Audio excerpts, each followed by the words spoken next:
Good afternoon. Thank you, Nick, and this is a wonderful conference. So a year ago in ICoNS' 2022, we presented for the first time the outline about how to set up a newborn genome screening initiative in Greece over a 5-year period.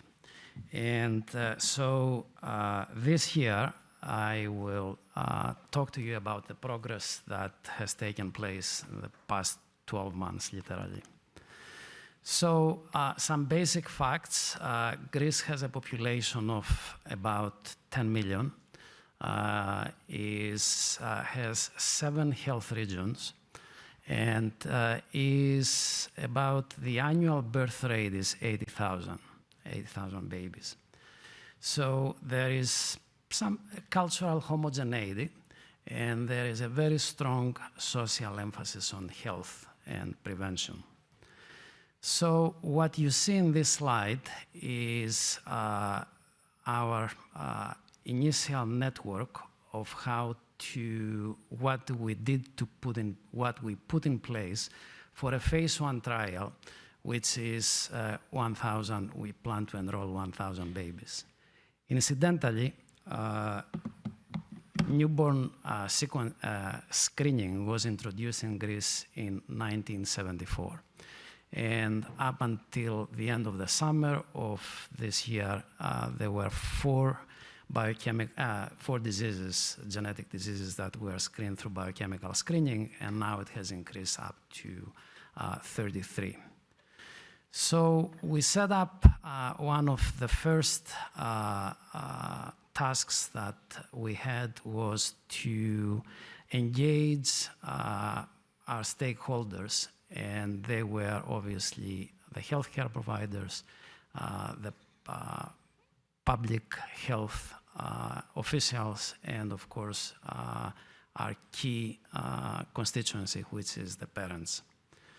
So we have an agreement. We got an agreement with the National Public Health Organization or Authority in Greece, EOD. And for the phase 1 trial, for the 1,000 babies trial, we engaged 3 university hospitals, 3 public hospitals. The Alexandra Hospital in Athens, the University Hospital in Central Greece in Larissa, and Papageorgiou Hospital in Northern Greece in Thessaloniki. And we also engaged as a partner a central core lab, which is also in Thessaloniki. And you see the principals in those 4 partners named on this slide. So how this has been designed. You see here what we call the operational workflow. And as many in this group described, several presenters and so on, we spent a fair amount of time in creating educational material that would actually be able to communicate basic facts with the average person. And we had pamphlets, brochures, and also we have spot videos, and of course a website. And these were used for our enrollment. And we decided to have 2 paths for enrollment. Number 1 is the last trimester of pregnancy, the 3rd trimester of pregnancy, where it was done through the regular obstetrical follow-up. And the second one was in the nursery. And I cannot say yet which one of the 2 is the most efficient, because it's work in progress, but we are taking both paths. The other part, of course, is we decided very early on to adapt to the standard of practice in Greece. And babies stay in the maternity hospital in Greece for 3 days after birth. So we decided to actually get a second Guthrie card, filter paper card, before the babies were discharged, at the same time when they were getting the card for sample for biochemical screening. Next step, of course, was the DNA sequencing, of course, extraction and DNA sequencing, and this is whole genome sequencing at 30x. Analysis, and of course, all 1,000 babies, all 1,000 families will get a written report, positive or negative. And as you can see here, we have planning for orthogonal confirmation if we identify, if we have a screen positive case, and of course, genetic counseling. Part of the reasoning of having a report to all families was because we want to have a post-service engagement with the families at 3 and 12 months.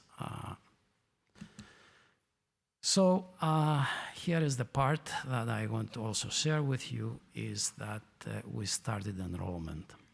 And we started enrollment in July of this year, and we had a kind of graduated enrollment. We started with the University Hospital in Athens, and we continued with Thessaloniki, and now we have all 3 places enrolling. And you can see here that we have a plan to have a series of trials. Needless to say, this is a consented process, so we have an informed consent. That's how they are enrolled in the trial. And we're going to have a series of trials, a phase 2, phase 3, and so on. And we have specific objectives as to what we want to establish for at each trial. So what you see here is one of the first, I would say, surprising or probably not so surprising elements is the high percentage of uptake in between 80 to 90%. And of course, it's a very small sample, it's the beginning.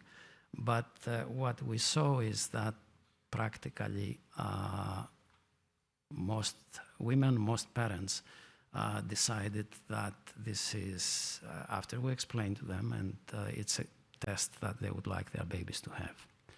And what you also see is some of the reasoning, what they gave us as the reason why they chose. And for the few cases where we did not get consent, in one case was because there was a disagreement between the 2 parents, so we decided that we are not going to proceed with that. And some other reasons was, as you can see here, probably some religious or other privacy concern issues. But in the overwhelming majority, it was a positive reception.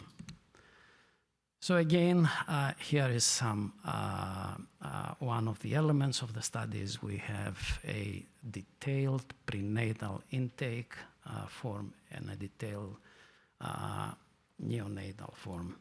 And I'm not going to give you all the details. You can see in the pipe chart is preliminary, and of course it's the analysis is ongoing. But so far, we are focusing in having as completely filled form of the data as possible for its baby. One of the things that we are actually surprised is when we started, we estimated that we would have about 1% positive screen positive rate. Today I saw that there is almost a 3%.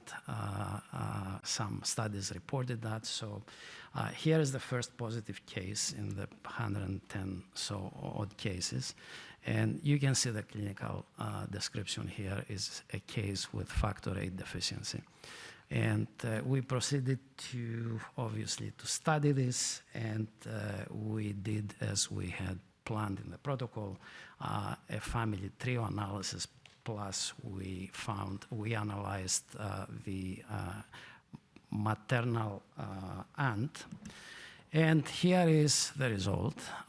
We have a frame-shift mutation in factor VIII, which actually is one of the most common pathogenic variants linked to hemophilia A in several databases, inclusive the ClinVar and other databases.